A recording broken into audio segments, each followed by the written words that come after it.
Good afternoon, and thank you for joining us to discuss PagerDuty's first quarter fiscal year 2025 results. With me on today's call are Jennifer Tejada, PagerDuty's Chairperson and Chief Executive Officer, and Howard Wilson, our Chief Financial Officer. Before we begin, let me remind everyone that statements made on this call include forward-looking statements based on the environment as we currently see it, which involve known and unknown risks and uncertainties that may cause our actual results, performance, or achievements to be materially different from those expressed or implied by the forward-looking statements. These forward-looking statements include our growth prospects, future revenue, operating margins, net income, cash balance, and total addressable market, among others, and represent our management's belief and assumptions only as the date such statements are made, and we undertake no obligation to update these. During today's call, we will discuss non-GAAP financial measures, which are in addition to, and not a substitute for, or superior to, measures of financial performance prepared in accordance with GAAP. A reconciliation between GAAP and non-GAAP financial measures is available in our earnings release. Further information on these and other factors that could cause the company's financial results to differ materially are included in filings we make with the Securities and Exchange Commission, including our most recently filed Form 10-K/A, as well as our subsequent filings made with the SEC. With that, I will turn the call over to Jennifer. Good afternoon, and thanks for joining us today. PagerDuty delivered a solid first quarter with revenue growth near the midpoint of our guidance range at 8% and non-GAAP operating margin 4 points above the range at 14%. This was our 7th consecutive quarter of non-GAAP profitability. We increased annual recurring revenue by approximately $11 million to $463 million. ARR growth stabilized at 10% for a second consecutive quarter, strengthened by improving new and expansion ARR. We continue to see momentum in large, multi-year, multi-product contracts, with customers spending more than $100,000 growing 6%, while both customers spending more than $500,000 and $1 million grew in the high teens. The impact of the macro environment can be seen in pressure on gross retention due to capital constraints, particularly in SMB. However, continued improvement in large deal execution as enterprise customers embrace the Operations Cloud again this quarter demonstrated both product to market fit and the potential for upside as the macro improves. Dollar-based net retention came in as expected at 106. Based on our net new ARR momentum and current retention, we remain confident that both DBNR and ARR growth will strengthen in the second half of this year, enabling the business to exit the year above Q1 levels. The success of our go-to-market teams in providing multi-product solutions to large customers is evidenced by more than 60% of our net new ARR for the quarter, composed of customers investing in products in addition to incident management, such as AIOps, automation, and customer service ops. Our platform enables enterprises to modernize their business and technology processes and culture, standardize automation practices, transform incident management, and automate operations. This solution to market fit enabled strong multi-product pipeline creation in Q1, supporting our confidence in improving both growth and productivity throughout the remainder of the year. In March, we introduced a new enterprise plan for incident management. This solution incorporates our market-leading incident response offering, select AIOps features, and Jelly's opportunity analysis and deep Slack integration into a single end-to-end offering. Jelly enables teams to automatically assess previous incident response efforts and apply insights immediately to improve future outcomes. The resulting integrated solution builds an automation and artificial intelligence to guide detection, diagnosis, remediation, and learning, reducing the cost and impact of current incidents while improving resilience and preparedness for future issues. Completing the acquisition only a few months ago, our teams have quickly demonstrated Jelly's applicability by displacing point solutions and exceeding our ARR contribution target for this new SKU. A multi-billion-dollar SaaS customer chose PagerDuty's Enterprise Incident Management plan as a more cost-efficient and effective alternative to a combination of less scalable point solutions. The integrated feature set led to a six-figure expansion justified by measurable productivity improvements. We continue to align with enterprise executives more effectively to support their objectives to protect revenue, increase innovation velocity, and improve operating efficiency. Today, over half of the ARR from enterprise customers is multi-year, and the mix continues to trend favorably. We have achieved this through shifting from pure seat-based licensing to flexible pricing and contracting models that reduce friction for customers and expand their use of the Operations Cloud. For example, a leading global athletic apparel company who has been a PagerDuty customer for more than a decade had a corporate mandate to reduce operating expenses.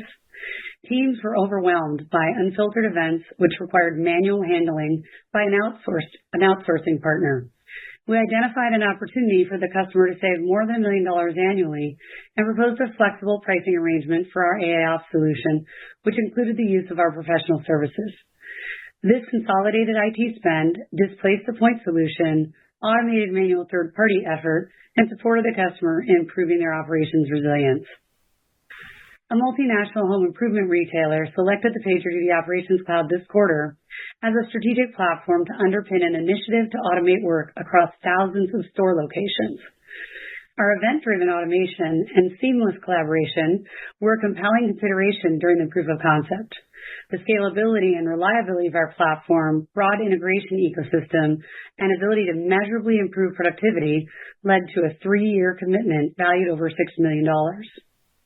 One of the largest health insurance providers in the U.S. partnered with us to transform their incident management processes to drive standardization and increase operational resilience.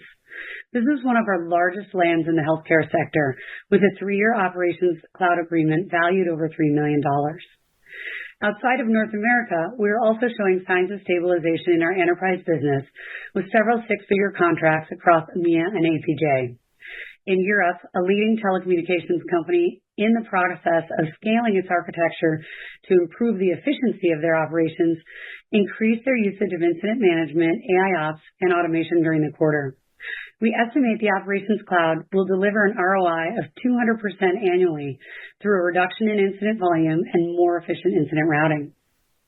During the quarter, one of Japan's top logistics companies expanded their deployment of AIOps and incident management. This decision was the result of compelling ROI of 175% delivered in a single year using the platform. PagerDuty is now central to this $1 million logistics firm's operational resilience as they look to automate more manual processes and reduce outsourcing as their business scales. To capitalize on our momentum and drive greater international growth, we appointed Eduardo Crespo as our new leader in EMEA earlier this month. Eduardo has a strong track record building successful regional teams and executing integrated go-to-market strategies. From a product perspective, we announced the spring release of the Operations Cloud last week, which highlighted several new capabilities across the platform. Our AI assistant now addresses many new use cases. We are able to leverage insights from our experience over more than 15 years as an industry leader in incident management to design offerings that utilize the customer's own data to generate rich, contextual, actionable insights to automate and expedite issue diagnosis and resolution.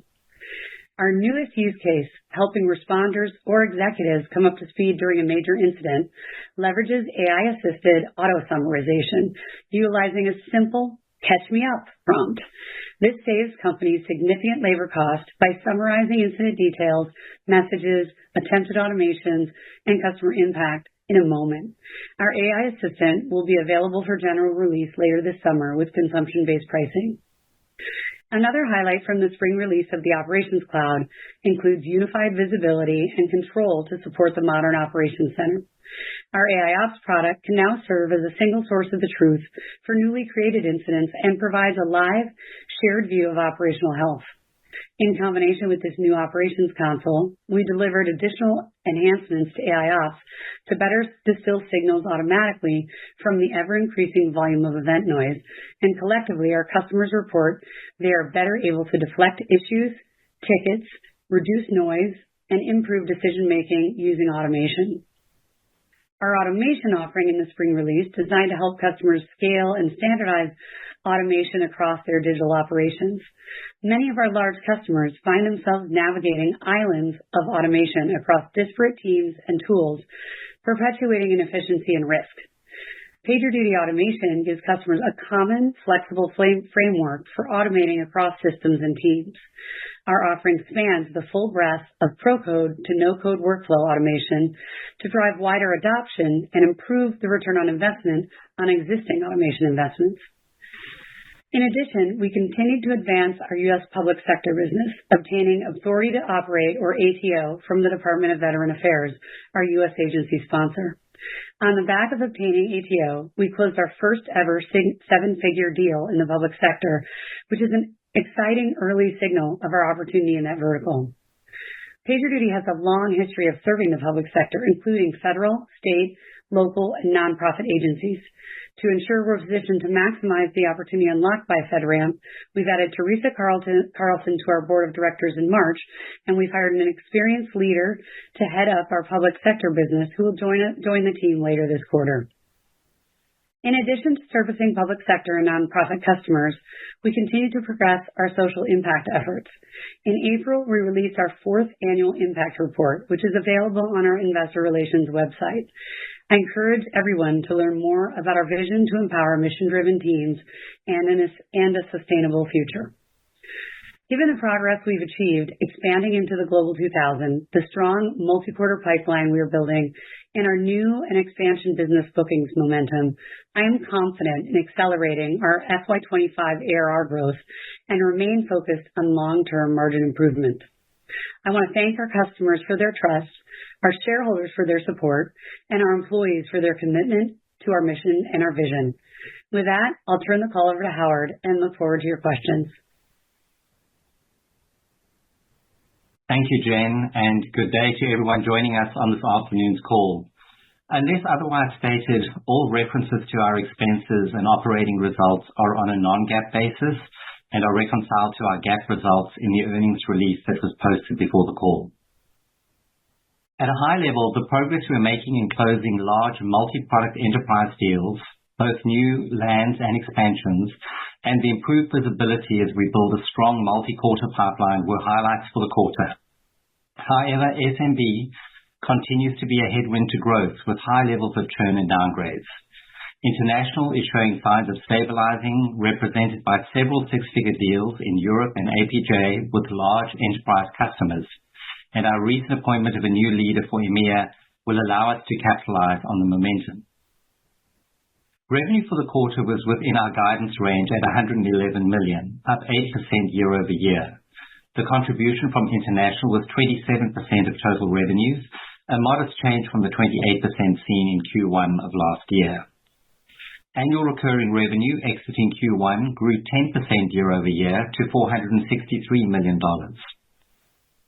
We delivered 106% dollar-based net retention in line with our Q1 expectation. Successful expansions with a number of key customers were somewhat offset by continued challenges in SMB and select downgrades in some larger customers, symptomatic of cautious, constrained spending consistent with the macro volatility. Our DBNR expectation for Q2 is to remain flat at 106%, with this metric moving higher in the second half of FY25. Customers spending over $100,000 in annual recurring revenue grew to 811, up 6% from a year ago. In addition, cohorts at the $500K and $1 million mark each grew in the high teens. Total paid customers increased to 15,120 compared to 15,089 in the year-ago period. Free and paid companies on our platform grew to over 29,000, an increase of approximately 18% compared to Q1 of last year. Q1 gross margin was 86% at the high end of our 84 to 86% target range. As a reminder, we anticipate increasing our services capacity during FY25 to support our growing enterprise base. We expect this to result in gross margin trending closer to 84% by the fourth quarter. Operating income was $15 million or 14% of revenue compared to $16 million or 16% of revenue in the same quarter last year. The outperformance compared to our guidance was partially the result of commissions paid to our customer solutions group becoming capitalizable and amortized over 48 months. The compensation plan now aligns more closely with net new ARR targets. In terms of cash flow for the quarter, cash from operations was $29 million or 26% of revenue, and free cash flow was $27 million or 24% of revenue. Q2 is expected to be our lowest free cash flow quarter of the year, given the strong working capital performance in Q1 and the seasonality of our billings. On a full-year basis, free cash flow margin is expected to remain at least a couple of percentage points better than our operating margin. Turning to the balance sheet, we ended the quarter with $593 million in cash equivalents, and investments. On a trailing 12-month basis, billings were $460 million, an increase of 9% compared to a year ago. Please note we decided to change the methodology for our remaining performance obligations disclosure to now include contracts with an original term of less than 12 months. At the end of Q1, total RPO was approximately $388 million. Of this amount, approximately $273 million, or 70%, is expected to be recognized over the next 12 months. With respect to Q2, we anticipate trailing 12 months billings growth to be approximately 8%. Turning to our guidance. For the second quarter of fiscal 2025, we expect revenue in the range of $115.5 to $117.5 million, representing a growth rate of 7 to 9%, and net income per diluted share attributable to PagerDuty Inc. in the range of 16 to 17 cents. This implies an operating margin of 13%. For the full fiscal year 2025, we are maintaining the revenue midpoint with an updated range of $471 to $477 million, representing a growth rate of 9 to 11%. And increasing our expectations for net income per diluted share attributable to PagerDuty Inc. and now expect 66 to 71 cents. This implies an operating margin of 13 to 14%. Today we announced that our board of directors have authorized a share repurchase program for up to $100 million of common stock. We believe that our business is well positioned for growth, and we will continue to generate meaningful free cash flow. And this program reflects our intent to manage dilution so as to increase shareholder value. The continued momentum we have seen in Q1 gives us confidence in accelerating ARR growth in the second half, and we remain committed to expanding operating margins over time. With that, I will open up the call for Q&A.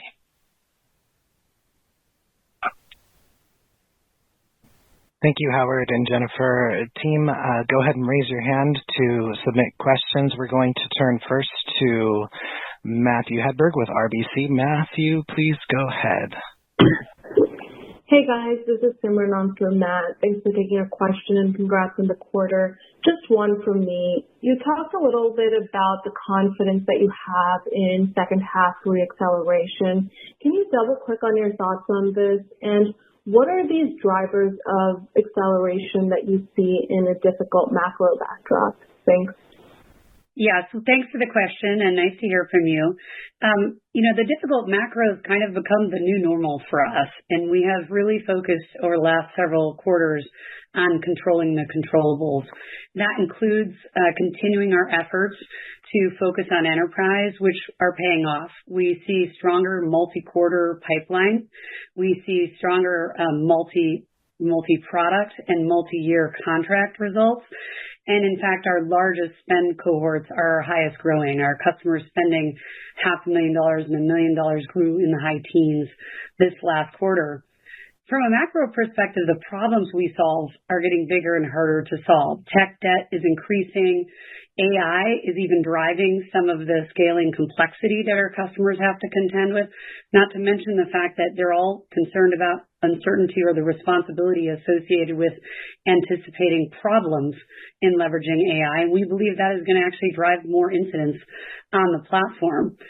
All of this is happening while businesses increase their reliance on technology to derive revenue. And so when we look out, we look at our ability to execute, the fact that we have been building stronger multi-product, multi-year pipeline, and we see the market meeting us from a demand perspective. Yeah, and I think, Jen, just one thing I would add, which is probably a little bit more operational. Jen has referenced the multi-product pipeline. It's also multi-quarter. So one of the changes that we've adjusted to in this economic environment, that deals do take longer. And so what's very encouraging to us is that we now see pipeline placed many quarters out. In fact, we have pipeline growing for Q1 of next year. And that's been a change for the business from being a business that was, highly transactional, high velocity, often with pipeline visibility only out one quarter. Well, now we have pipeline visibility stretching out much further. Our team is adjusting to the fact that larger deals take longer. Business justification is more important. And so we're setting the stage for us to be able to have far better visibility. And that gives us confidence. When we look into the back half of the year, we're confident that we will see ARR growth accelerate. Thanks. Congrats again. Thank you. Thank you. Thanks, team. Next, we're going to hear from Rob Oliver at Baird. Rob, please go ahead. Oh, Rob, you're on mute. Great, thanks. I think I'm off now. Hey, guys, how are you? Good, thank you. Hi, Rob. Good to see you.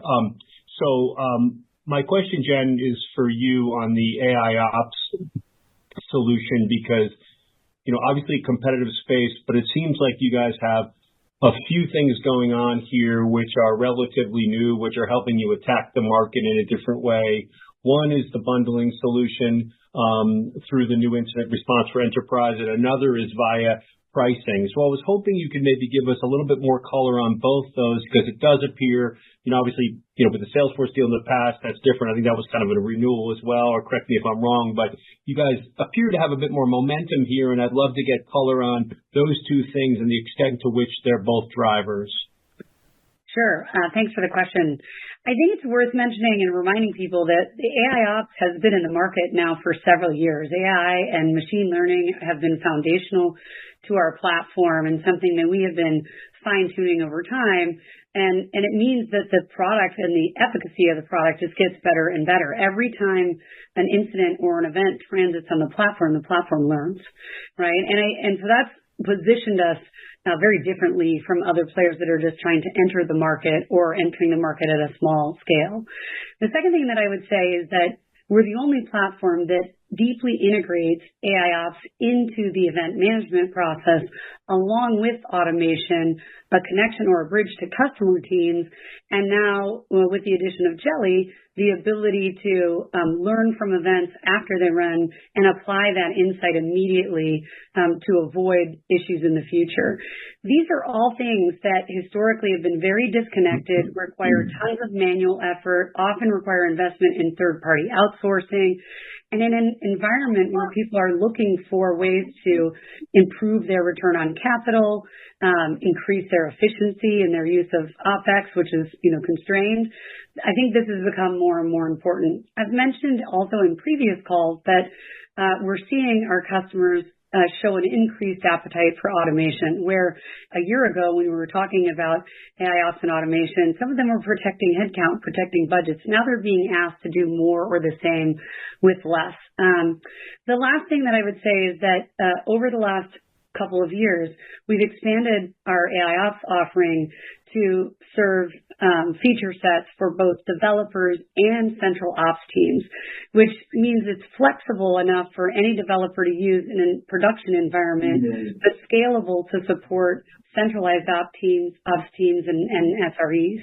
And that's also enabled us to move further into large enterprise, where you kind of have these two different communities. Got it. Okay, that's really helpful, Jen. And if I can squeeze one more in, just, I know you guys have tried to temper my excitement around the Fed opportunity just because it's going to take a little bit of time. And I know we're not expecting anything major in the numbers for this year. that having been said, congrats on that first big win, and that's exciting. And now you guys are free to run. So can you just maybe lay out how we should think about success at Fed for PagerDuty? Because from spending time down in DC, it certainly seems like there would just be a tremendous fit for what you guys do down there right now, given all of the mayhem of digital transformation and the dollars that are flowing. So just, it sounds like you've got someone hired or close to hired. Should we expect you to be working through a federal partner? Anything else you can add? Thank you. Sure. Thanks for the question. And I am also very excited about FedRAMP and our opportunity in the federal market, and actually really pleased as a daughter of a veteran and the granddaughter of two veterans, really pleased to have the Veteran Affairs Department as our sponsor. And it's a lot of hard work over multiple years from the team to get to this place. So ATO is just a piece of it. I think the bigger opportunity is that if you look at the government and the federal government in particular, what you see is a significant issue with technical debt and aging infrastructure, and at the same time, a huge requirement to not just digitize offerings, but modernize the way these departments operate in service of the constituencies they serve. And so the problem that we see in enterprise is metaphorically very similar to the problem we see in federal, and there is a real sense of urgency there. Having said that, you nailed it. We're very early. We have hired a new head of public sector, but we can't announce the person yet. And of course, we've brought Teresa Carlson onto our board, which I think kind of overstates or underpins the investment that we're making in this space to bring someone who is such a pro in that segment of the market onto the board. We also have a number of customers from state and local government and from public sector already, so we've been able to learn about what they're looking for. And only a small percentage of this year's forecast is made up from the public sector market. So, I would expect to see that really come into play next year. Got it. Very helpful. Thanks, guys. Appreciate it. Thank you. Great. Thank you. Next, we're going to Jacob Serbib, William Blair. Jacob, please. Yeah. Hi, guys. This is Jacob Serbib for Jake Roberts. Thank you for taking the questions and congrats on the quarter. So, on customer additions in the quarter, there was a nice sequential improvement. Can you talk about what's driving the strength there, especially given the weakness with SMBs? Thank you. And I got one follow-up. Yeah, frankly, it's focus.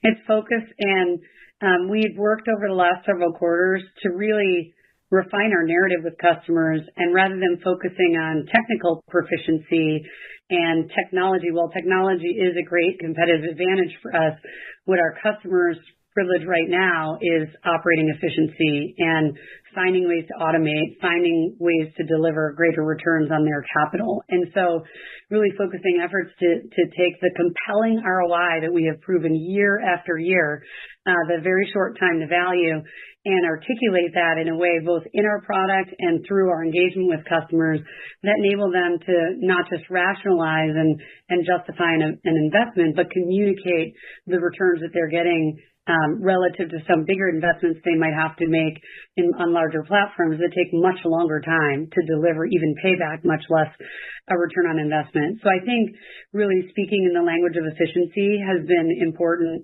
to our customers on that front. And I also think the enterprise incident management SKU is a little bit more accessible for some customers. It gives you both incident response, some automation, a few features from AIOps, and the benefit of Jelly's feature set, which is we're finding very popular amongst our users. Altogether, I think also demonstrating some flexibility around pricing has been important too. Yeah, and I think, Jacob, I would just add to that we have multiple motions around customer acquisition today, and that falls into a product-led growth motion, which is available across all segments, but primarily tends to appeal to the SMB space, and that's where we often end up seeing small companies landing free. But then we have a very focused effort around the enterprise side of things with a dedicated acquisition team that works in harmony with our product-led growth motion. So for us, we're keen to drive the incremental customer growth, but it's more when we look at it across all segments, we look at it total, free and paid, but then internally we have a look at it just are we making progress from the enterprise, because we can see the value that we're getting out of those enterprise accounts with this increased focus that we've had. As Jen referenced, the cohorts that have matriculated to the 500K and the 1 million ranks have actually, we're seeing upper teens growth in terms of count, but we're seeing above 20% growth in ARR out of those cohorts. So that is a good indication of the strength in enterprise. Got it. Thanks. And just a quick follow-up on that. So nice to see the increase in multi-year deals as a percentage of ARR. How should we think about the drivers between new customer lands versus existing expansions? Thank you. Yeah, so I think the way that I would think about it is our largest opportunity for multi-year does exist within expansion. Often at time of renewal, we've been engaging with customers around a longer-term commitment. And when our sales team goes in with either a new product solution around a customer's problem, or where the customer is looking to simply increase their footprint with us, that's often an opportunity to engage around multi-year. So I'd say that the bulk of the multi-year growth will come out of those activities. But now, even for new deals with enterprise customers, out of the gate, we're positioning the multi-year engagement, and that's certainly bearing fruit. One of the examples that Jane referenced was a large healthcare provider. This was a large land. It started out as a multi-year, and that's how their relationship with us has begun. Got it. Thank you. Okay, team. Next, we're going to hear from Andrew Sherman at TD Cowen. Andrew, please go ahead. Great, thanks. Hey, congrats on the quarter. Wanted to ask, there's been a lot of investor angst about seat-based models, given comments and results from some other companies. Anything you can say about how seat growth has trended and kind of what you're seeing at customers and ways you can expand even, if seats are not growing as fast as they used to be, but yeah, just what are you seeing on that side of the business? Sure. Great question, and nice to see you, Andrew. One thing, I've been in the software industry a long time, and one thing I would say is that not all software is created equally. So the perception of value from a seat-based license for one type of software, say infrastructure, versus another type of software, application software, may be determined to be less discretionary than the other. And in our case, we're providing infrastructure software that helps our customers manage their most mission-critical systems and services. And those services, frankly, in an environment where budgets are tight, in a lot of ways become even more mission-critical. And so part of it is that there's a certain level of usage that our customers feel is essential and will protect even when they're under pressure. In the case where sometimes we do see downward pressure because there's no budget availability or capital constraints exist, we'll find customers trying to work with us to figure out how they can still maintain coverage and pay us, what we would expect for the software.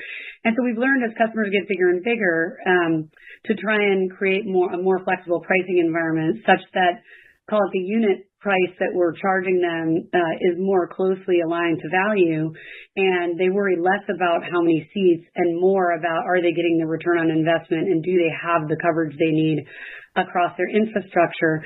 That's included us doing things like business value assessments to help them think about how their needs are going to change and grow based on their services environment, based on their infrastructure setup, which is very different than just saying, like, how many people you're going to have. We'll license all those people, right? So I think it's also about how we demonstrate the value realization of the product, both in product, through insights and analytics, and through the process. We're having to become much more savvy about having conversations with procurement and a finance leader who really doesn't care about the technology and is just trying to fit into an economic envelope. And sometimes we trip up there like anybody else, but I think we're getting better at leading with value and coming up with flexible mechanisms to help our customers not only continue to support their investments in PagerDuty, but we have an example from this quarter, for instance, of a large SaaS customer that actually downsold in the previous year because they reduced their headcount. They have expanded beyond their previous investment as a result of adding AIOps and other products, the Enterprise Incident Management plan, actually, to meet their needs and reduce a number of less scalable point solutions that they were using. So we're also seeing a nice blend of new product cross-sell helping us, sort of get customers onto the platform as opposed to simply using us for on-call or simply using us for incident response. And that's probably the thing we're most proud of, is starting to see this ongoing favorable trend of multi-product, multi-year agreements where customers really are engaging with the Operations Cloud.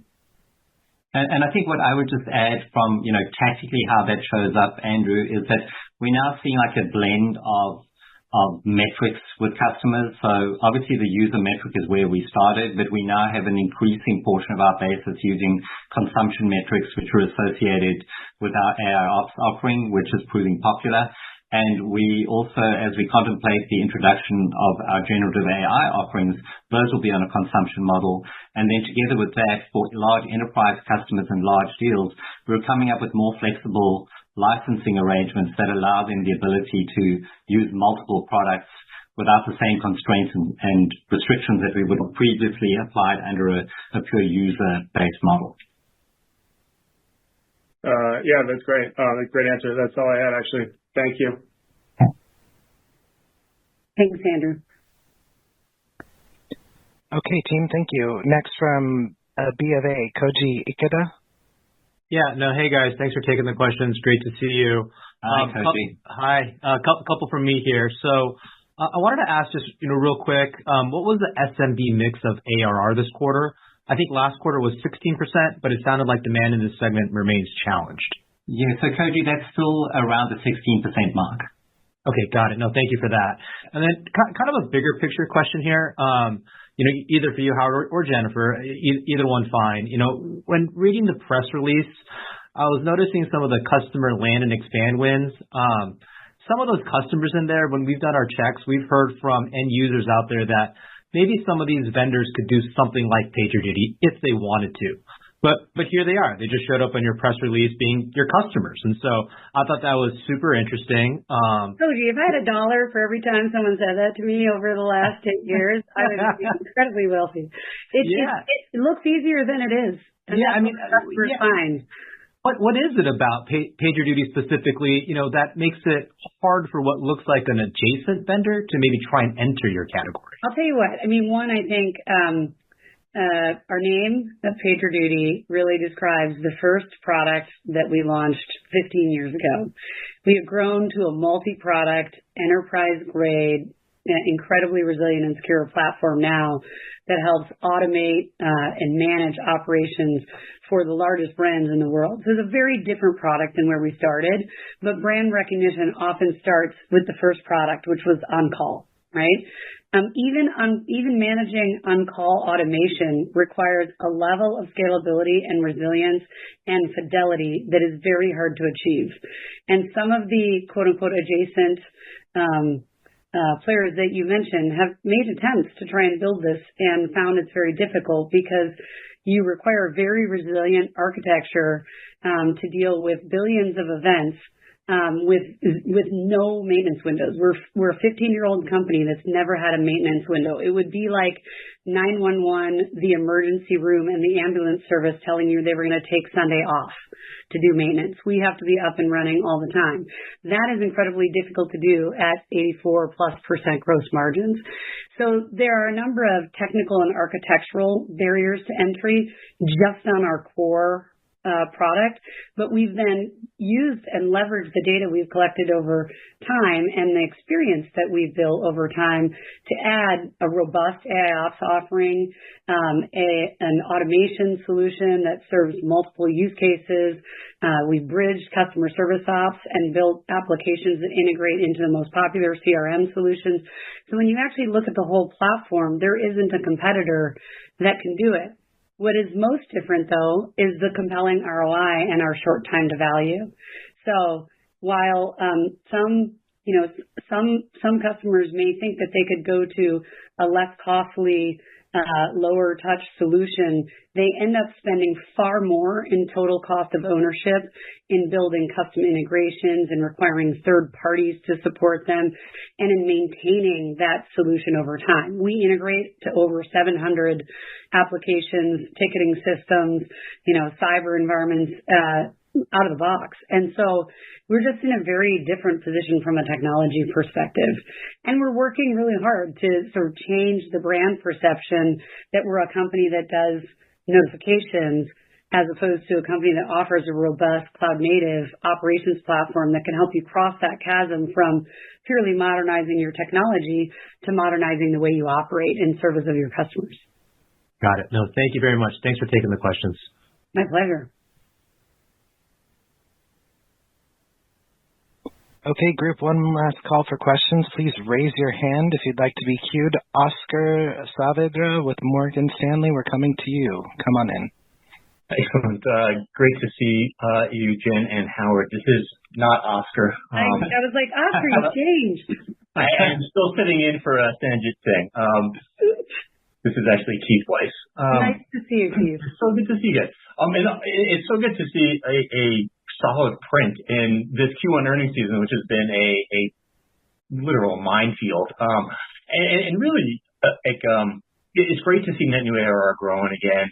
And what I was hoping to maybe kind of summarize the call with was get your view on the equation of kind of what's driving both sort of the return to growth in net new ARR, but also kind of your confidence in the long term. Macro still seems really shaky, but I'd like to get your view on it. How much of this is macro maybe stabilizing? It definitely sounds like the products are starting to resonate, and we hear a lot about the interest in AIOps. We hear a lot about the interest in automation. So it sounds like product being out there is part of the equation, but also sounds like a big part of the equation is just better execution, right? You have your rhythms better. The pricing model is now matching better to what the customers are looking at. So there's multiple parts of the equation going on, and I'd just love to get your view on how we should weight those various elements and what the equation for what you saw in the quarter was, but also what you're expecting for the rest of the year. Yeah, I appreciate you saying all that, Keith. I mean, a couple of things. One, I would say that this difficult macro is our new normal, and we have really focused for the last 5 quarters on controlling the controllables and trying to, just ignore the noise and focus on the things that we can command, can control, can change, can improve. I am super proud of our team, and we have a really strong leadership team with quite a bit of tenure and quite a bit of expertise in this space, who I think have done a really good job of articulating what we do from a financial return on investment perspective, helping customers embrace automation in an approachable way as opposed to a sort of magical way. We've really tried to stay away from the hype of the auto magic generative AI and stay focused on use cases that are big, expensive problems that need to be solved for our customers. We've really tried to meet our customers where they are, which means working with them if they do need to spend less for a period of time in order to come back and invest long-term with us as a partner. We will always favor the long-term customer relationship over the short-term gain. And we're not perfect. You never get all of those right. But, what I've seen over the years is when a customer has to reduce their spend with you, they're appreciative of you staying with them and going the long haul, and they come back and reward you for that later. So playing the long game, I think, has been important. You mentioned product and market fit. I think we are making the Operations Cloud a reality. We are demonstrating through the efficacy of our products and our services, in production, that we can do much, much more than incident response, including incident management, AIOps, customer service ops, and increasingly automation. And that we're able to do that horizontally across, just about every industry. I would say the thing that I am the most excited about is I'm talking to customers all the time, and the conversations have shifted away from, how do I get to a lower, cost per this, cost per that, to here's the thing we really got to figure out. Can you help me figure that out for next year and the year after? And so the trend towards multi-year agreements, which reduces the administrative burden of us, managing renewals annually and enables us to take that investment of time and then put it into helping our customers, is a big shift for the company. The last thing I'd say is the team has just worked really, really hard. I mean, every leadership team, every employee around the tech sector is fatigued. It has been a hard several quarters, and I'm really proud of the product team and what they've delivered in our spring release and what's coming in general availability this summer, and really proud of the go-to-market team and how they've really shifted the perception of PagerDuty and really up-leveled our messaging and our packaging and even our pricing in service of our enterprise customers. So, and the tech startups that are out there, they're still really important to us. I don't want to dismiss SMB. It's a hard vertical to be in when you have little access to capital, and you can see those customers, if they can't pay us, they will stay on our free product for a period of time. During the pandemic, we saw them come back to paid, after the market improved. So, we are not anticipating the macro getting better through the course of the year. If it does, that would be upside. We're not anticipating federal playing a big role in the year. If it did, that would be upside. Most of all, we're just going to continue to try and build a balanced growth company, focus on accelerating growth in the back half, and continuing to expand our profitability over the long term. Got it. Yeah, the tight focus on ROI, if I had to define a dividing line between who's actually doing well in this environment and who's not, an ability to well-define the ROI solution and well-show ROI seems to be one of the winning combination in this environment. A question for you, Howard. As we add these new licensing types and then we add sort of consumption elements, it's probably too early, but is there anything that we should be aware of in terms of how we're thinking about our models and the seasonality dynamics of our models on a go-forward basis as the revenue types start to mix, if you will? Yeah, I don't think that the revenue types themselves are making a difference, but as more of our business is coming from the enterprise and the larger deals, that creates a certain difference in seasonality. You find that more deals tend to drift towards the end of a quarter or end of a year. So we're starting to see that with these longer sales cycles, often customers, when they're making larger purchases, they operate with a different level of urgency to when they are making shorter purchases. So I think we're seeing a little bit of that already happen, and so that means that whereas often we would have reasonably even months within a quarter. Normally the first two quarters were lighter, but still reasonable. We see that the third month tends to be the heavier quarter, and that means that you're getting less revenue coming out early in the quarter. It tends to then be flowing on a little bit later. So the revenue lag, it's not pronounced now, but there's certainly a little bit of that happening. Got it. Again, congratulations on a really solid start to the year. Thanks, Keith. All right, team, we've done it again. Jennifer, I'll turn it over to you for any closing comments, please. Yeah, so I just want to say thank you to everybody who attended today for your time and interest.